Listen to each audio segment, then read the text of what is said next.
Ang title po ng series natin ay Trusting God's Grace All the Way. At nasa second week na po tayo ng series na ito. At ngayon po umagang ito, ang title po ng ating message ay, yan, Absolute Safety of Grace. Amen? Absolute Safety. Tingnan niyo po yung graphics na nasa likod ng title na yon, Absolute Safety of Grace. Ang pastol, daladala niya yung kanyang tupa. Bakit po kaya daladala ng pastol ang kanyang tupa? Hula po. Unang-una, siyempre, mahal ng pastol yung kanyang tupa. Dahil yung tupa po siguro, kailangan ng proteksyon ng pastol. Baka po yung tupa ay may sakit, o kaya may injury, o kaya po nag-iisa, walang proteksyon, nangangailangan ng total na pangangalaga. Sa sitwasyon po bang yan, nakikita niyo po ba yung proteksyon and yung safety ng tupa? Sa kamay ng pastol? Yes. Paano po mapapahamak yung tupa dyan? Yun na lamang kung ang pastol mismo ang magpapahamak sa kanya. O kaya po walang kakayanan yung pastol na bigyan ng proteksyon yung kanyang tupa. Kaya po yan ang napili, nakita natin graphics sapagkat this clearly illustrates how our Lord, how our God takes care of us. Ganyan po kalinaw ang illustration ng pagmamahal sa atin ng ating Panginoon. Ikaw na walang kakayanan to defend yourself. Ikaw na nag-iisa, ikaw na walang proteksyon, at nasa palibot mo ang kaaway, ano ang gagawin sa iyo ng iyong dakilang pastol? Ikaw ay totally pangalagaan. Amen po. So pagpapatuloy po natin, itinuro po sa atin ni Pastor last week. Meron daw pong nagbigay ng ginawang initial ng praise ang word na grace. At ano po ang meaning nun? Ang binigay niya, God's riches at Christ's expense. Pag tinagalo po yan, ay ibig po sabihin yan, bilang kaloob ng Diyos, ang lahat ng yaman ng Diyos sa kalangitan at sa lupa, maging sa buhay na ito, ay napasa atin ng walang bayad. Napasa atin, tinanggap natin ng walang bayad. Bakit walang bayad? Sapagkat ang lahat ng ito ay binayadan na ni Jesus para sa atin. Kaya natin tinatanggap ang lahat ng yamang ito, kaya natin hindi pinaghihirapan sapagkat merong nagpakahirap nito para sa atin. At yan ay si Kristo. Kaya po God's riches at Christ's expense. Sandali lang po.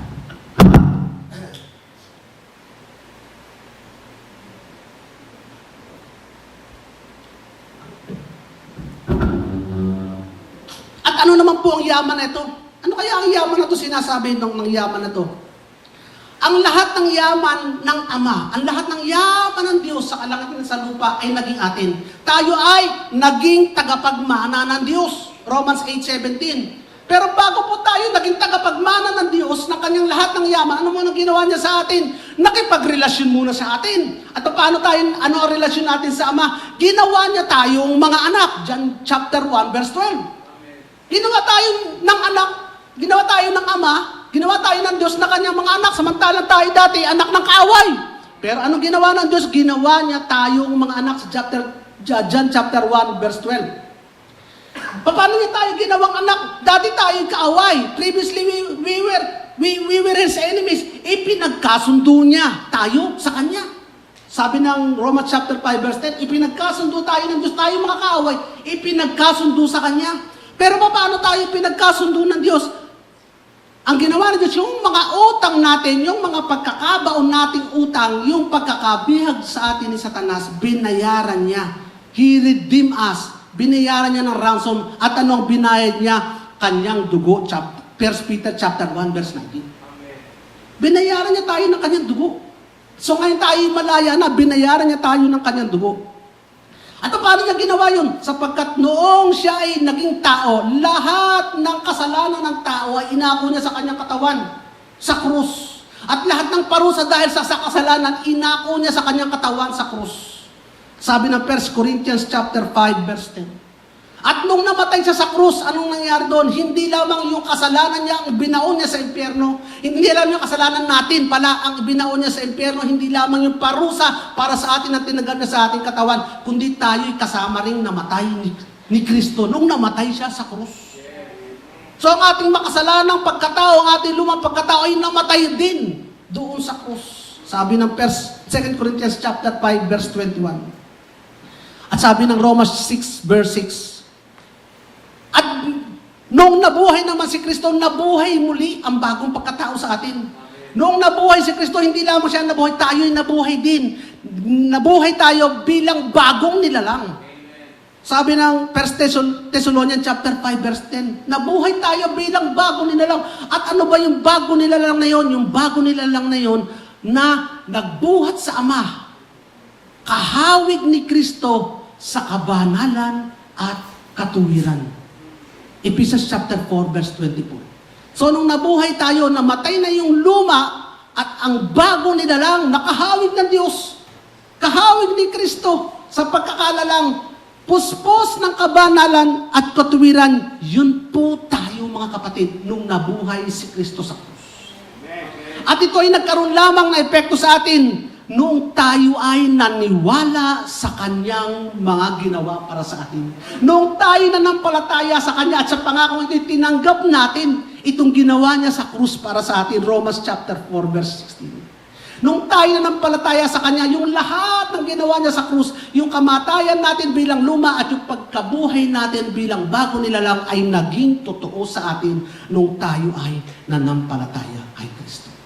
And that is the summary of what He has done for us and the effect of what He has done for us on the cross.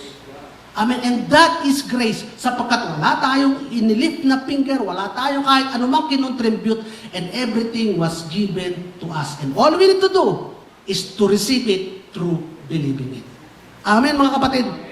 So, mga kapatid, pinag-aralan natin ang grace, ang biyaya ng Diyos na nag-uumapaw. Sabi nga na Romans chapter 5, verse 20, but when sin abounded, grace overabounded. Yung nung nag-umapaw daw ang kasalanan, sobra na ang kasalanan ng tao, sobra ang kasalanan mo, pero hinigitan ng biyayang ito ng Diyos ang kasalanan. Ang ibig sabihin nito mga kapatid, kahit gaano katindi ang kasalanan mo, ang biyaya ng Diyos ay lampas pa doon sa pinakamatinding kasalanan mo. Kahit gaano kadami ang kasalanan ng mundo, ang biyaya ng Diyos ay higit pa doon sa lahat ng kasalanan yun. At ano ba ang pinambayad? Yung dugo ni Kristo. Ibig sabihin, ang dugo ni Kristo, ang value nito, ang kapangyarihan nito, higit pa sa anumang kasalanan. The blood of Christ is sufficient, more than enough to pay all your debts. Tandaan niyo mga kapatid, kahit gaano kalaki ang pagkakautang mo, kahit gaano kalaki ang kasalanan mo, ang dugo ni Kristo ay sapat at higit na kabayaran sa anumang kasalanan. Amen. Ngayon mga kapatid, kung ang dugo ni Kristo ay higit at sapat at higit pa, overflowing pa, lampas-lampas pa sa anumang kasalanan, hindi nyo ba naiisip mga kapatid, He is also more than enough payment for everything? Tama mga kapatid, kung siya ay higit at lampas na kabayaran sa anumang kasalanan, di ba siya ay sapat at higit pa rin kabayaran sa anumang bagay? Ibig sabihin nito mga kapatid, if the blood of Christ exceeds the greatest sin, the blood of Christ exceeds our greatest weakness din. Nilalampasan din ng pinakamahina mo. It exceeds our greatest needs. Nilalampasan din ng pinakamataas mong pangangailangan. It also exceeds our shortcomings. Di ba mga kapatid?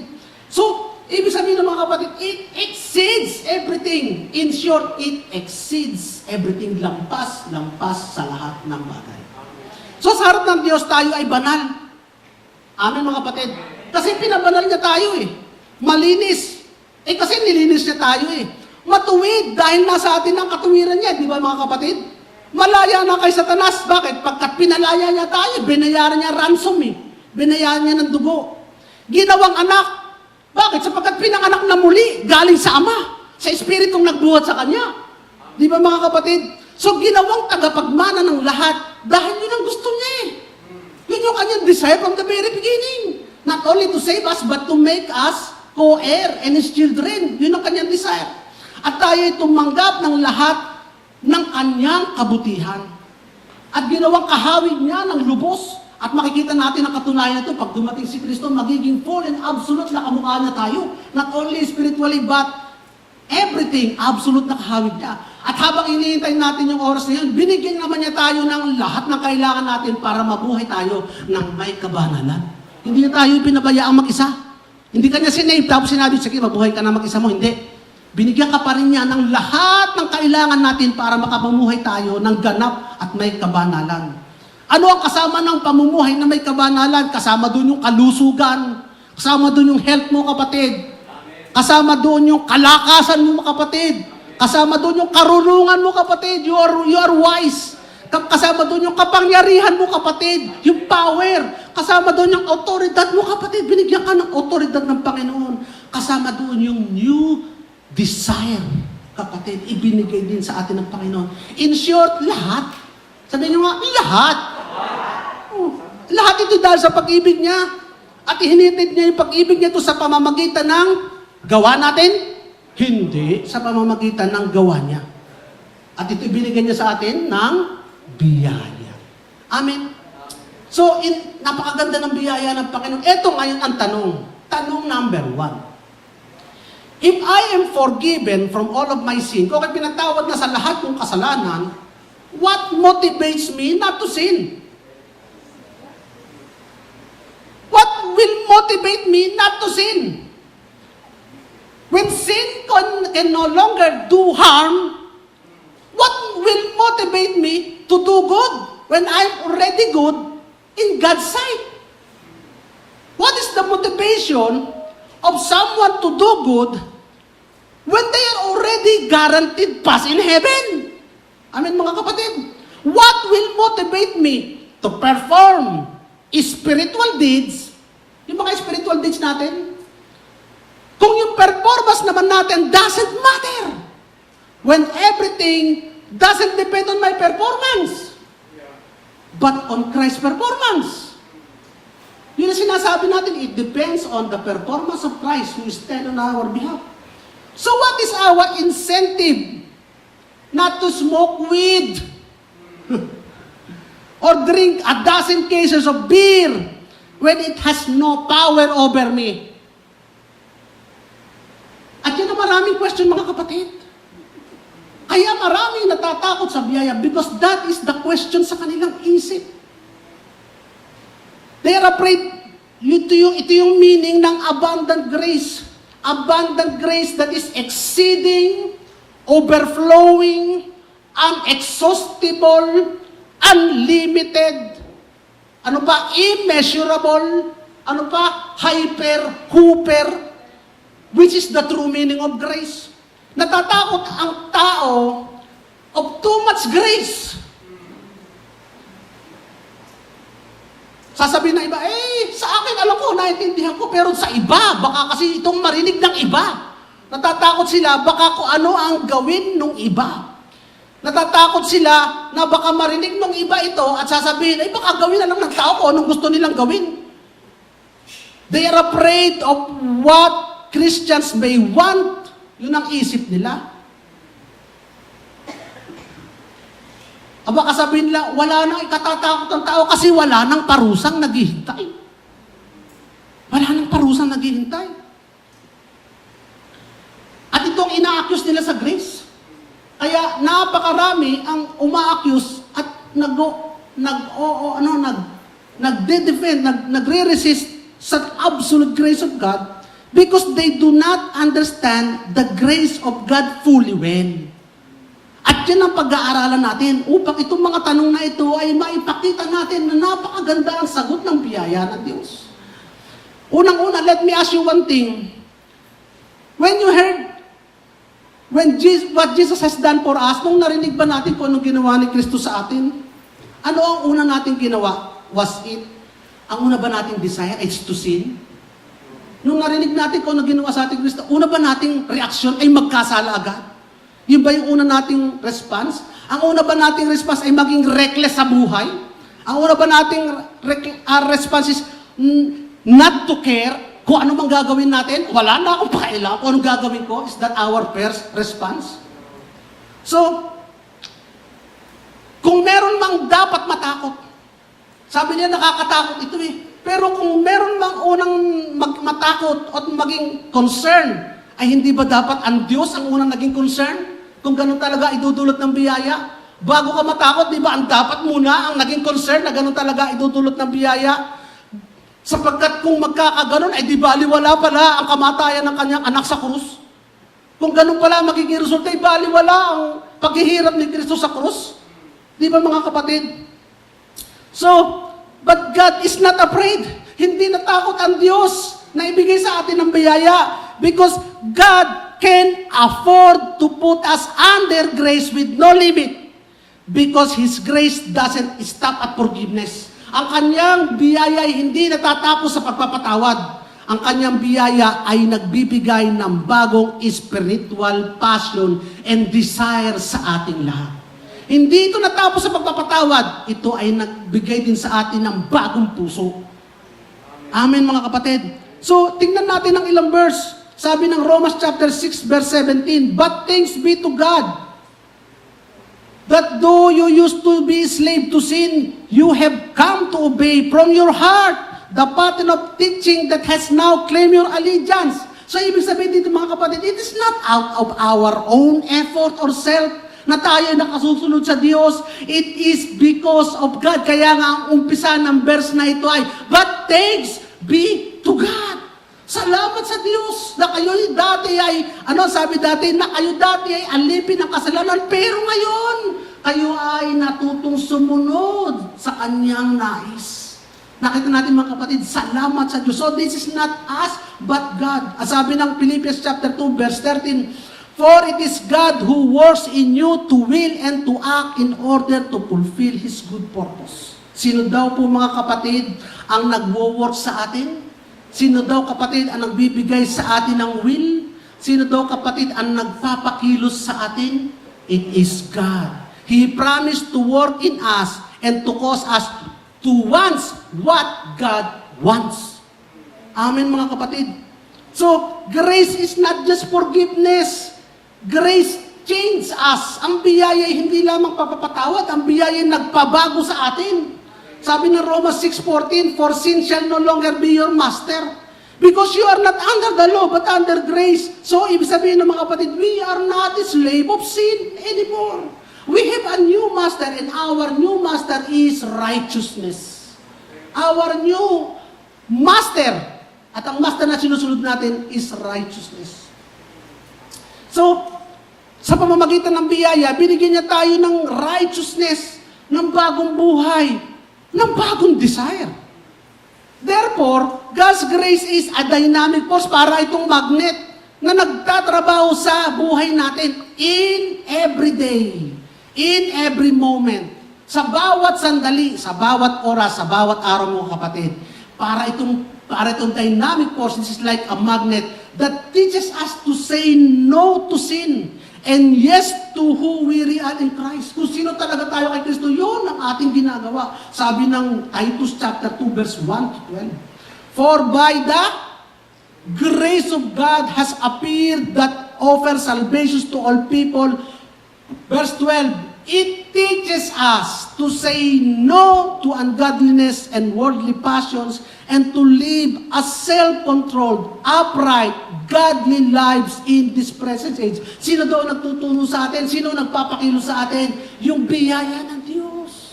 It is grace. So grace is not the one that forces us to do sin. Grace, on the contrary, is the one teaching us to do it on the opposite, to live an upright life.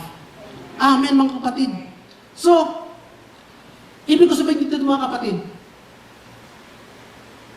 it is not just a motivation, but is really a power. Hindi lamang pang-encourage, but this is really a power, kapangyarihan talaga na kumikilos sa atin. I will give you an example. Ang aso ko si Brownie. Si Brownie, kulay brown siya. Kamot ng kamot. Kahit kumakain kami, bigla akong marinig. Yan na, kamot ng kamot. Sisigaw mo, "Brownie! Stop!" Titigil yun. Kapag tumalikod ko na ulit, kamot ulit, "Brownie! Sigawan kami ng sigaw." Tanong mo saan ako, sigaw na lang kami ng sigaw sa bahay. "Stop, Brownie, stop." Kamot na naman. Kahit yung kasama namin sa bahay, natuto na rin sumigaw. "Brownie, kamot na naman, kamot." Titigil yun, pero Pagtalikod mo, kakamot na naman. At minsan isang araw, nagkakamot siya, ginawa ko, ini-stop ko ng pa ako yung kanyang kamay para hindi niya makamot. Hindi siya nakamot. Pero the moment I let go of yung paw niya, magkakamot na naman. Tinry din namin balutan ng t-shirt. Si Brownie, naka-t-shirt siya upang hindi. Pero sa kabila ng t-shirt, kamot pa rin ang kamot. Hanggang sa yung kanyang kamay ay maipit na doon sa t-shirt. Pero kamot pa rin ang kamot. At kung kayo yung matatalino mga kapatid, kahit hindi matalino, what is the right thing to do? The right thing to do is huwag mong sigawan. Huwag mong balutan. Huwag mong stopin kami. Anong dapat yung gawin? Ipagkamot mo. Turukan mo ng ivermectin. Di ba mga kapatid? Turukan mo, ipagkamot mo. Yun ang ginagawa ng marunong at matalinong tao. Mga kapatid, God is much more smarter than us. If we can think of such a thing na ang problema nito hindi yung pagkakamot, kundi may sakit siya, gagamutin ko yung sakit niya. How much more God? Alam ng Diyos ko anong problema natin. Hindi yung kasalanan ang problema natin, kundi yung puso nating makasalanan. So anong ginawa ng Diyos? Ang ginawa ng Diyos ay pagalingin yung ating sakit. Paano niya ginawa yun? Pinalta niya yung puso nating makasalanan upang we no longer desire to sin, but we hate sin and we follow the new master. Amen? Kung naisip natin ganun ang common sense, how much more God is so wise na pababayaan niya tayo, don't sin, don't sin, don't sin. When all the while, ang puso natin ay puspos ng desire to sin. Who can follow such a command? No one. But God knows much, much better than us. So instead of just commanding us not to sin, not to sin, not to sin, He changed our heart that hates sin. Yung puso na gustong magkasala, pinalitan niya ng pusong gustong gumawa ng matuwid para sa Panginoon. Amen. Hallelujah. Salamat sa Panginoon. So let's go back to the question. In grace, what is motivation? What is our motivation not to sin? First, mga kapatid, you do not need motivation not to sin. Hindi mo na kailangan ng motivation para huwag magkasala. Because grace not only freed us, grace changed us. And our true motivation and our desire now is not to sin. That is our true motivation. Paano mo pinagagaling ang isang addict sa marijuana? Ang gagawin mo ba dyan ay tatakpan mo ng glass yung halaman ng marijuana para hindi niya mahit-hit yung marijuana? Sa isang sandali, pagtalikod mo, basag yung salamin niya. Babasagin niya, gagawa siya ng paraan para mahit-hit niya yung marijuana kasi addict siya sa marijuana. O kaya, lalagyan mo ba doon ng malaking notice na ang nakasulat ay keep off the grass or you will be stoned. Stoned, hangin din na to. Ay, stoned din yung ano. Ganun ba ang gagawin mo? Sa palagay mo, susunod siya at makikinig siya doon? Hindi. That is how law. Yan ang law. Binibigyan ka ng warning, at binibigyan ka ng parusa, pero wala namang magawa para tulungan ka. At ito naman ang sabi ng iba, ganito daw ang grace. Ang grace, inalis yung salamin, inilis yung notice, at itinambak sa iyo ang 1 kilong marijuana sa harap mo. Para dahil wala nang problema, hit-hitin mo na ng hit-hitin at balang araw baka sumawa ka. Yan ang accusation nila sa grace. Sa palagay mo, ang isang addict sasawa sa pag-hit-hit ng marijuana? Kung talaga siya addict, kahit patambakan mo ng isang sakong marijuana, hindi. Pero ano ang ginawa ng grace? Ang ginawa ng grace, pinagaling yung addiction. So that now, hindi mo na kailangan ng motivation para hindi mag-hit-hit. There is no more motivation not to sin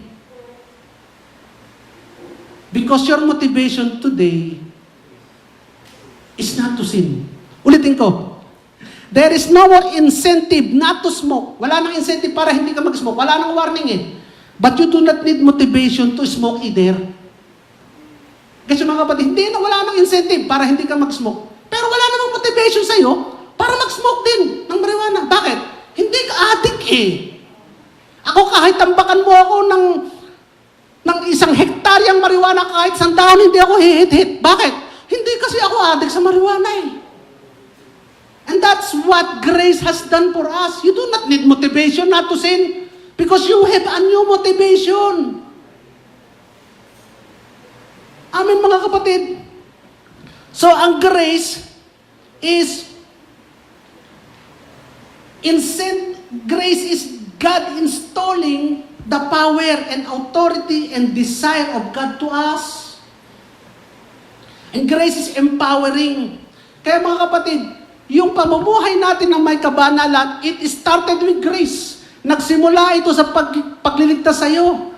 Nagpatuloy ito sa ang biyaya ng Diyos, pinabanal ka. At ito'y patuloy araw-araw, even your daily living na mabuhay ka ng makabanalan, ay naandoon pa rin ang biyaya ng Panginoon. So ang grace starts from the very beginning and grace at the end. Grace sa simula, grace hanggang sa huli. Mga kapatid. Kaya ang iba, ba't hindi nila na-experience yung ganitong buhay? Akala ko ba, ay pinalaya na ng Panginoon? Bakit ako ay gumagawa pa rin ng kasalanan? It is because hindi ka na naniniwala. Hindi ka naniniwala na ang pamumuhay mo ng may kabanalan is not by trying to live a holy life. But ang pamumuhay mo ng may kabanalan today, pang araw-araw, ay nakadepende pa rin sa biyaya ng Diyos. Nagsisikap kang mabuhay ng may kabanalan. Alam niyo mga kapatid, by experience, sinikap ko ng mabuhay ng may kabanalan by out of my own strength. Nagsikap talaga ako sa pamamagitan ng kapangyarihan ko. Ano nangyari? Failure pa rin ako. Kasi hindi ko nakikilala na nagsimula ito sa biyaya. Pinabanal ako ng Diyos, niligtas ako ng Diyos, pinabanal ako, pero araw-araw kailangan ko pa rin ang biyaya ng Diyos upang hindi ako magkasala. Kailangan ko pa rin ang biyaya ng Diyos. It's not out of my own strength and power, but every day I live under the grace of God. Amen. Lord, ikaw ang nagbibigay pa rin sa akin ng desire to do good. At ikaw ang nagbibigay pa rin sa akin, Lord God, ng rejection to do sin. It is the grace of God. Biyaya pa rin ng Panginoon. At bakit hindi nagmamanifest? Kasi nga hindi naniniwala hindi kasi nila alam. Hindi kasi nila alam na ang biyaya ng Diyos araw-araw ang kailangan natin. We need to believe it. In short, mga kapatid, ano ang susi upang makita natin ang totally victorious life, mga kapatid? The key is faith. Ano ang susi? Pananampalataya.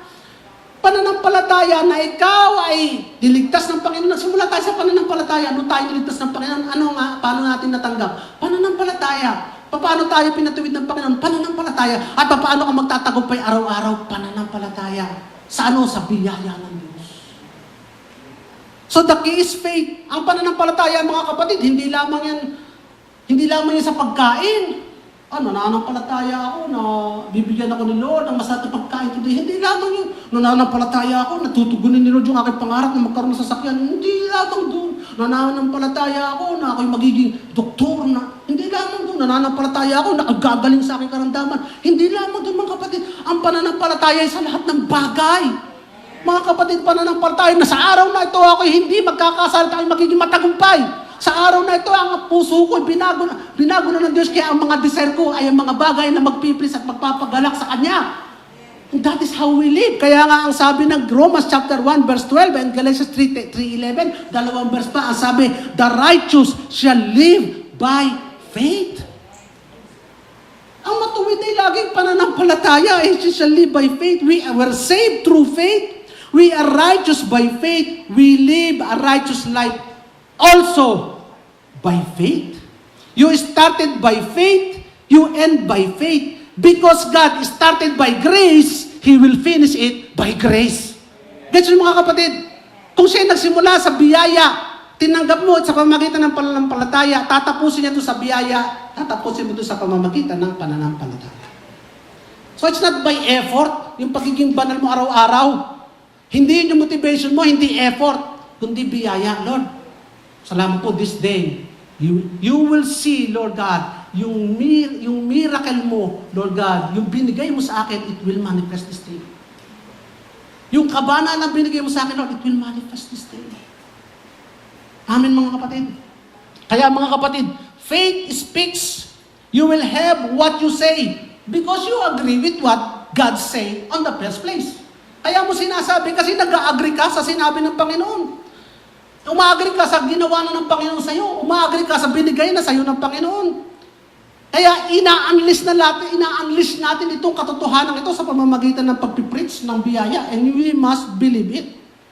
Kasi mga kapatid, kung hindi ka makaka-agree at hindi ka makaka-oo o makaka-amen sa anong ginawa na sa ni Lord at kung anong ginagawa sa ni Lord daily, kanino ka pa maniniwala? Sa tao? Maniniwala ka sa opinion ng tao? Naku, wala ka maaasahang magandang opinion sa tao. Kahit anong sikap mo sa pagbabago, pag nasabi tao, sa simula lang yan. Pakitang tao lang yan, doon ka aasa. Hindi. On the contrary, mga kapatid, ikaw minsan nakikita mo nagkakasala ka, pero umaagree ka sa opinion sa iyo ng Diyos at ang sabi sa iyo ng Diyos, I now teach you to say no to unrighteousness and to say yes to righteousness.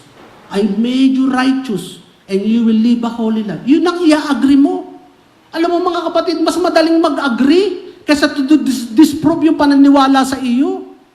Kasi tayo naman, kaya nga ang sabi sa atin, we should not judge other according to the flesh. Kasi tayo, madalas tayo magsabi, tamad naman yan.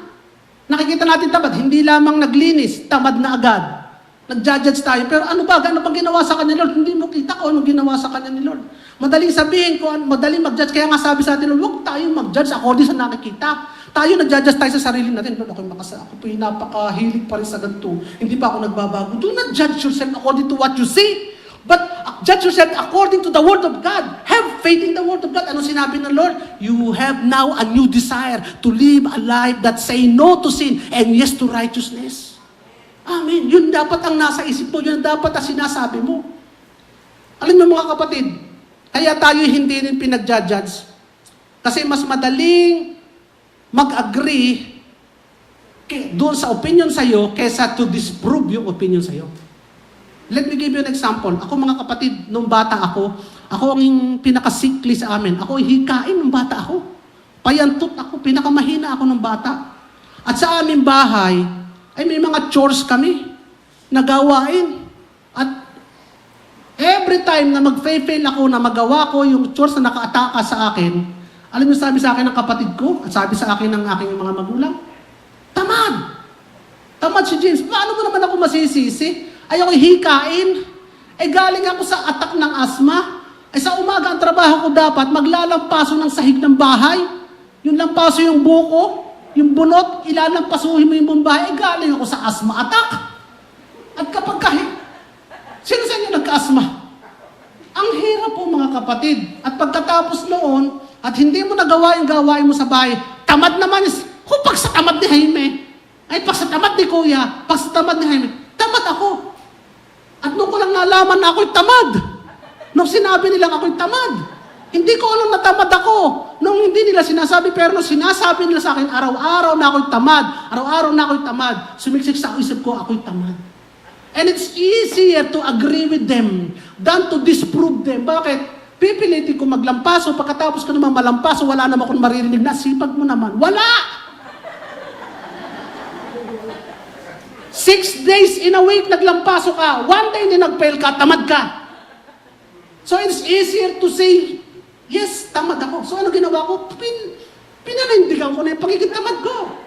Sa lahat ng bagay, at tamad ako. Tamad ako Ano magagawa? Tamad ako Kaya I just live with it. Kasi tamad ako. Ano ang proof ko doon sa inyo mga kapatid?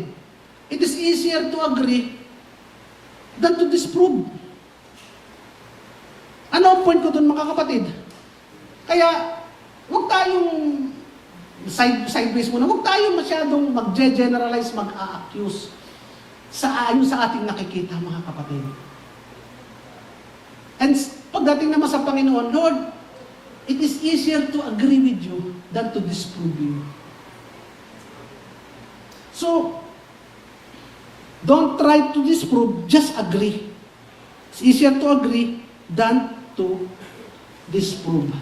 So, ang gagawin natin, pag may nakita tayong ganun, convince them, kapatid, ikaw you have the power to say no. Kapatid, you have the authority to reject. Kapatid, you are a new creation.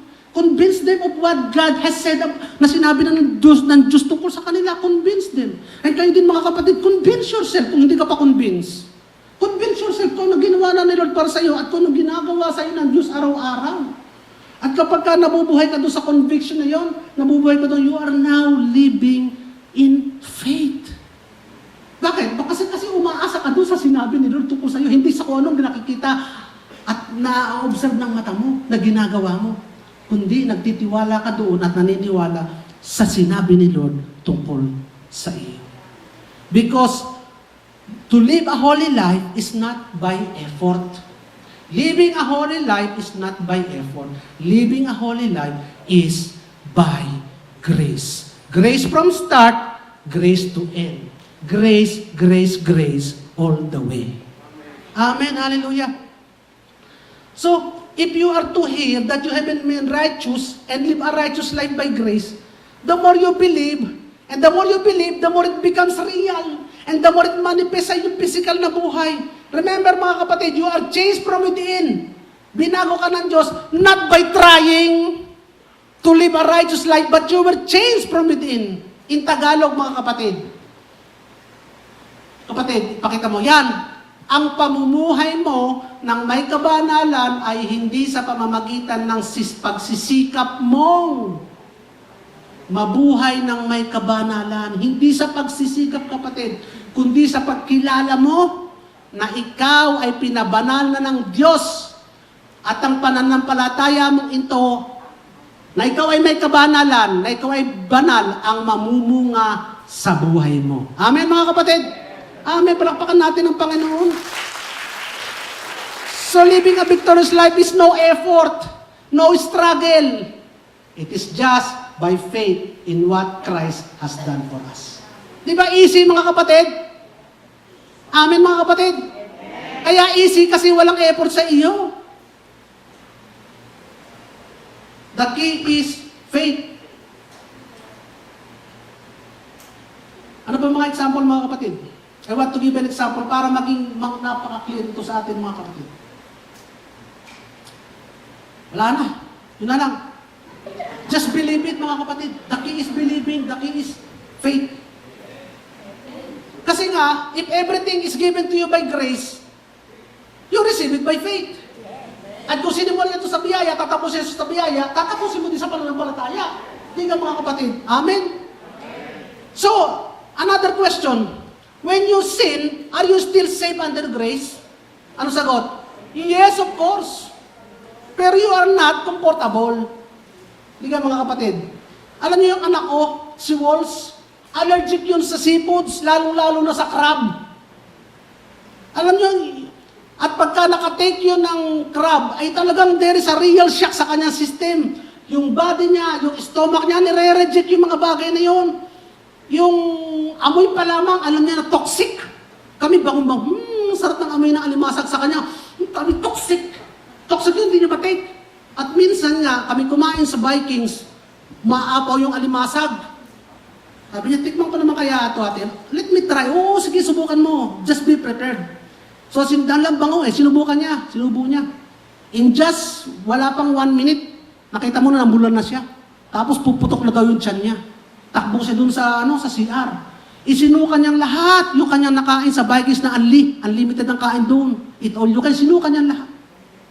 Tapos pagbalik niya sa kainan, hindi nakakain ulit ng panibago. So ibig sabihin hindi niya mag-isma kapatid. Nung naisukan niya na naka-second, parang nakadalawa siya, parang tuloy. Pero ibig sabihin, ang point ko kasi doon mga kapatid, there is a tendency yung ating katawan na may alarm sa ating katawan, nagwawarn sa ating katawan na violently disagree doon sa pumasok sa atin na hindi dapat sa atin. In the same way mga kapatid, yung sin that is a real shock to our system, kasi tayo yung identity in Christ na, bago na tayo nilalang. All alarms goes off when you sin. There is an alarm in your body nagsasabi you sin. Nag-goes off ito.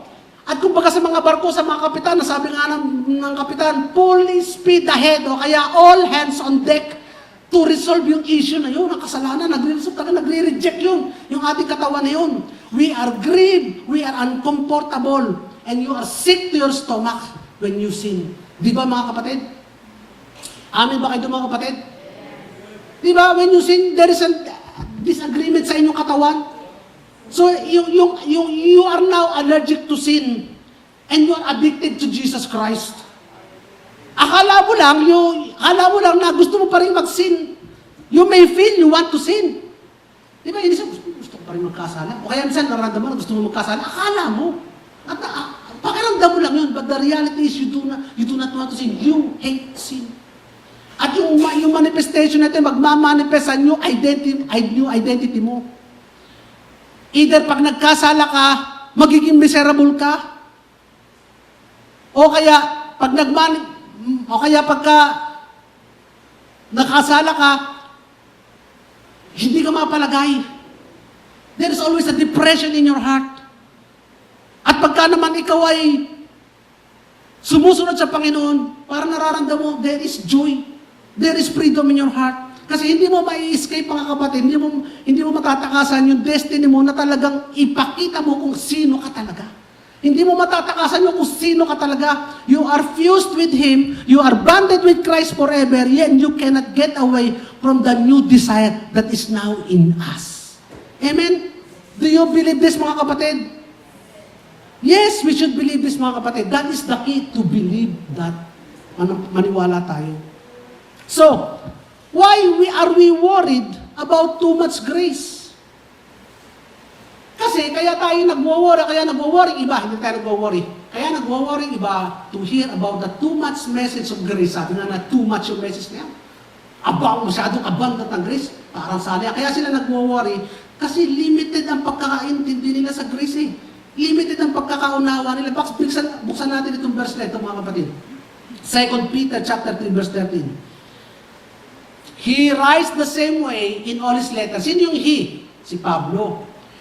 Sabi ni Pedro, sumulat si Pablo. Ganito lagi ang sulat ni Pablo. Speaking in them of these matters.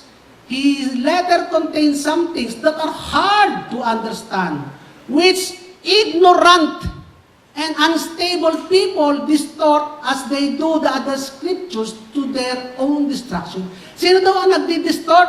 Yung mga ignorant and unstable people. Ano ang ibig sabihin na ignorant? Those who lack knowledge. Yung walang kaalaman. Ano ang ibig sabihin ng ignorant? Yung hindi nakakaunawa. Ano ang unstable person? Yung may mga doubt. So, in short mga kapatid, kayo din nasa Facebook, one word. Ano ang word that will fix this situation? Ano ang one word that will solve this problem of ignorance and lack of understanding? Anong word? Knowledge. Knowledge. So, nagkakaintindihan tayo na learning, knowledge ang kailangan natin para masolve ang ignorance, para masolve ang lack of understanding. You must have knowledge. You must have understanding. You must learn. So, we are in the same page with Pablo. Nagkakaisa-isa tayo, kaya ang sabi ni Pablo sa verse 18, Therefore, ano sabi ni Pablo sa verse 18? But grow in the grace and in the knowledge. Grow in the knowledge. Grow in learning. Grow in understanding. So nagkakaisa tayo, nagkakaintindihan tayo katulad ni Pablo. So it's not to suppress, it's not to control, but to learn grace in its full extent. To learn grace in all its abundance. To learn grace in all its awesomeness. To learn grace in all its super and hyper, overflowing, exceeding, unlimited grace. And learning and believing. Pagkatapos na maunawaan mo ay paniwalaan mo. At ano ba ang sabi naman nila? Dapat ay balance ang teaching. Dapat balance ang teaching ng grace. Next point. The balanced teaching of grace is the fullness of grace. Amen. Ano ang balanced grace? Fullness of grace. Ano ang balanced grace? Fullness grace. So, akala kasi ng iba na yung grace ay just ticket natin sa heaven pag tayo nagkamali. O kaya yung pagka-cancel lamang ni Lord ng ating mga utang. Of course, kasama yun doon sa grace. But, The fullness of grace is more than that. Anong ginawa ng fullness of grace? Kumuha siya ng spiritual scalpel, yung knife, at i-nerve out niya ang puso natin and replace it with a beautiful heart and a new heart that loves Jesus Christ. In short, yung grace, hindi lamang pagpapatawad, hindi lamang pagpapalampas, hindi lamang pagpapabayad, kundi yung open heart surgery. Pagpapalit ng puso ang ginawa ng grace sa atin. So, hindi lamang ang grace ay get out of jail free. Hindi lamang yung get out of jail free pass. Hindi lamang yung pass na nagpapasabi, oh, alis ka na sa kabilang buwan. Kundi yung pass na nagsasabi, you now have a free, upgrade, free heart replacement. So ang believers, anong dapat gawin ng believers? Manampalataya dito. And to celebrate this, that you are safe under grace. Believe it, brothers and sisters. You are safe under grace. So ang balance teaching is not grace plus works. Sabi na, pag balance, dapat may grace ka, may works ka din. No, that is not a balance teaching. The balance teaching is teaching grace in its fullness. That's where we find true balance as God intended. Instead of attacking and controlling kung gaano kalaki ang biyaya ng Diyos, we should simply be, kinukomplete natin yung mensahe ng Diyos by teaching what is our new identity in Christ. Kung sino tayo ngayon. At saka, pag naintindihan na natin ngayon, kaya nga ngayon, wala nang stop, full blast tayo sa pagtuturo ng fullness of grace. Kasi nga, ang fullness of grace is so abundant, kaya dapat full blast ang pagtuturo natin ng biyaya. Because we can never go wrong under grace. Amen? We can never go wrong under grace. Consider before, mga kapatid, nung akala mo ginagawa mo na akala mo ginagawa mo kung anong gusto mo. Tanong ko sa iyo mga kapatid, tinama ka ba ng kidlat? Nung ginagawa mo gusto mo, bumuka ba ang lupa para lamunin ka? Hindi mga kapatid. Nung gumagawa ka ng mga bagay na yun ang akala mo, hindi ka naman nalaglagan ng puno ng bunga ng mangga, ng nyuga. Hindi mga kapatid. Pero ngayon, kung gagawin mo yung talagang totoong gusto mong gawin dahil may bago ka ng puso mga kapatid, lalo naman siguro hindi ka mapapahama. Amin mga kapatid, lalo namang safe ka. Kasi ganyan ka ngayon kalaya sa biyaya ng Diyos. Pag ang sky is limit or there is no limit, meaning you can do all things, anong gusto mong gawin? When you can do all things, anong gusto mong gawin? Ikaw ba ay hindi na natuto dati? Na kapag gumawa ka ng kasalanan, wala namang binubungang mabuti. Hindi mo ba natutunan dati yun? At ang pinakamadaling paraan para maging miserable ka sa buhay mo, ay gumawa ka ng kasalanan, hindi mo ba natutunan yun? And living under grace ngayon na may freedom to choose ka na, may option ka na, anong pipiliin mong gawin? You can do all things, but not all things is beneficial. And the Lord will teach you what is beneficial choice. Di ba mga kapatid? Tanong ko kayo, meron na kayo narinig na nag-suicide at ang namatay siya dahil pinigil niya kanyang paghinga? May narinig na kayo, nag-suicide. Paano namatay? Pinigil ang paghinga. Wala. Bakit? Kasi siya ay malaya pa rin huminga. Kasi may option siya. Hindi mo mapipigil yung sarili mo na pigilin ng paghinga mo. Kasi yung sa lahat ng sistema sa katawan mo ay sasabihin, huminga ka. Ganon tayo sa biyaya ng Diyos. Lahat ng sistema sa katawan niya sasabihin, gumawa ka ng ganito, hindi yung ikapipigil mo upang mamatay ka. Hindi. Hindi ka mamamatay sa pamamagitan ng pagpigil sa paghinga. Because you have freedom. You have option. At ang option mo is to breathe. Sabi nga ng 1 Corinthians chapter 10 verse 23, I have the right to do anything. May right ka ba ngayon to do anything? You can do anything. Wala nagbabawal sa'yo. You say, but not everything is beneficial. Pero hindi lahat ng bagay beneficial. I have the right to do anything, but not everything is constructive. And now that you have option to choose, kasi hindi ka nabihag, dati wala kang magagawa kasi bihag ka. Pero ngayon malaya ka na, you have now the option to choose the better thing. The option to choose the good thing. Ano pipiliin mo? Di yung better thing, di yung good thing.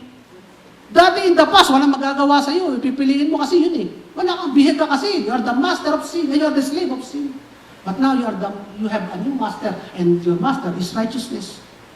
Malaya ka na. You are free, kapatid. You have the freedom. So let's make a very specific application. Kung sinabi sa inyo mga kapatid, na ang pag-attend sa church ay hindi mo na kailangan para maligtas. Pwede ka bang hindi umattend? Pwede, malaya ka. May mo sa katabi, malaya ka eh. Hindi ka ba attend ng church? Bahala ka kung gusto mo. Ayaw mo huwag ka pumunta ng church, bahala ka na sa'yo yun. Hindi ka pipilitin, malaya ka. At sigurado ko kapatid, hindi guguho ang bahay mo. Kapag hindi ka mag-church, hindi masusunog ang bahay mo kapag hindi ka mag-church. Parang yung mga chain letter, pag hindi mo ito pinasa sa 10 tao, may malas na darating sa'yo. Hindi ganun ang biyaya. Kapag hindi ka umattend ng church, hindi magkakasakit ang anak mo, mga kapatid. Pero bakit ka nandito ngayon? Kapatid, bakit ka umattend ngayon? Bakit umattend ka pa lalo nung narinig mo ang mensahe ng biyaya? Kasi, in love ka kay Kristo eh. Kasi, in love ka sa ginawa sa'yo ni Kristo eh. Kasi, in love ka rin sa mga taong love ni Kristo eh. In love ka rin sa mga kapatiran mo eh. Dahil ito ang bagong pusong tinanggap mo, kapatid eh. At ito ang tunay na gusto mo, mga kapatid. Ito ang tunay na gusto mo. Kasi ito na ang bagong kayarihan sa iyo eh. This is the new creation in you. At dahil ito ang gusto mong gawin, ano nangyari? Nung nakarating ka ba, nung umuwi ka, na-depress ka ba? Sayang ang oras ko sa pag-attend ng church. Ganun ba sinabi mo? Na-depress ka ba? Na-burden ka ba? O naging mas masaya ka? Naging mas masaya ka eh. Kasi ginawa mo ang gusto mo eh. At ito ba yung naramdaman mo? Ginawa mo dahil ito yung obligasyon mo? O responsibilidad mo? O dahil burden ka? Or weigh down ka? Ikaw ba'y pinilit? Or because you exercise your freedom? And you felt total freedom. You felt total freedom. So what this grace message brought you? Fear ba? Takot ba? Takot ba ang dinala sa atin ng mensahe ng biyaya? Burden ba? Lalo ba tayo na burden? Worries ba, mga kapatid? Or joy? Or total freedom? Or assurance? Or safety? Di ba yun ang binigay sa atin ng mensahe ng biyaya? You are absolutely safe under grace, mga kapatid. So understanding grace is a freedom from fear no matter what. Kapag naunawaan mo ang biyaya ng Panginoon, mga kapatid. Total freedom, no fear in everything. Wala ka ng katatakutan. Hindi ka matatakot na yung teaching ng grace, I will lead more people to sin. Dahil it will not. Hindi ka matatakot na you will follow your heart and it will lead you to sin. Because it will not. Because you will have a new heart. And you will have a new desire. Hindi ka matatakot na yung pag-fulfill mo ng new desire mo will lead you to despair and depression. Because it will not. It will lead you instead to joy and excitement. Hindi ka na matatakot, mga kapatid, sa lahat ng bagay sapagkat ang grace overflows above your sin. Ang grace over-provided for all your needs. Ang grace over-satisfy all your desire. Ang grace over-supply all your lack. Amen, mga kapatid. Kaya sabi ng 1 John chapter 4 verse 18, there is no fear in grace. There is no fear in grace, but perfect love drives out fear, because fear has to do with punishment. At anong sinasabi natin dito kanina? Ano pa ang motivation mo? Sabi niya, ano motivation mo para hindi ka magkasala? Wala nang parusa. Wala ka ng parusa sa kasalanan. Makikita natin sa verse na ito, na sinagot din ang verse na ito, there is no fear in love. But perfect love drives out fear because fear has to do with punishment. Anong kanilang tradisyon kanina? Ano ba magmamotivate sa'yo? Wala nang tatakot sa'yo, mga kapatid. Ang pag-ibig ng Diyos ang nag-aalis ng lahat ng takot. Kaya wala kang takot because you are now dependent on the perfect love of God sa iyo, mga kapatid. And you are no longer motivated by punishment. You are no longer motivated by punishment. Your motivation is your love. Bakit ka may pag-ibig sa Diyos? Because a new heart is in us. A heart that loves God. Yung bang perfect love dito ay pag-ibig natin sa Diyos o pag-ibig ng Diyos sa atin? Pag-ibig ng Diyos sa atin eh. Perfect ang love ng Diyos sa atin eh. Hindi siya natatakot na tayo malalaglag sa impyerno kapag kabigyan tayo ng perfect love. Hindi siya on the contrary, His perfect love for us, He is not afraid to give us His grace. His perfect love is manifested through grace when He gave us His only Son to die on the cross. And we can also feel safe in God's perfect love. Kung ang Diyos ngayon hindi natakot na ibigin ka ng perfecto, tayo pa kaya matatakot na mawawala tayo sa pag-ibig ng Diyos? Di ba, mga kapatid? Kaya nga ang sabi ng perfect love, John chapter 3, verse 16. For God so loved. Perfect love ba yun? Yes, kasi walang kondisyon eh. Hindi naman sinabi, for God so loved the churchgoer. For God so loved the Christian. For God so loved the world. Perfect ang love ni Lord eh. Walang kondisyon ang pag-ibig na sa atin eh. Because there is no condition. That is a indication of perfect love. Hindi mo maaalis ang pag-ibig nito. Umibig ito sa mundo nang wala pang ginagawa ang mundo na umibig sa Kanya. Perfect love ito, unconditional love. That the world, for God so loved the world that He gave. He gave, it is a gift out of His good heart. His only begotten Son. He gave His greatest. Binigay niya ang pinakamabigat sa Kanya. Binigay niya ang Kanyang begotten Son. Begotten anak ang binigay niya. That whosoever believes in Him. So ang kailangan lang tanggapin, receive Him. And receive Him shall not perish but have eternal life. That is an absolute safety of the grace of God. Amen, mga kapatid. That is the total safety. Anumang takot mo sa lahat ng bagay mapapawi. Because before anything else, bago pa ang lahat ng bagay na ginawa mo, minahal ka na ng Diyos. Bago pa anong bagay magawa mo, wala ka pa nagagawa mabuti, minahal ka na ng Diyos. And that is illustration of the absolute safety we have under the grace of God. Amen, mga kapatid. In conclusion, there is true freedom under grace because there is absolute safety under grace. Amen, mga kapatid. Hallelujah. Thank you, Lord.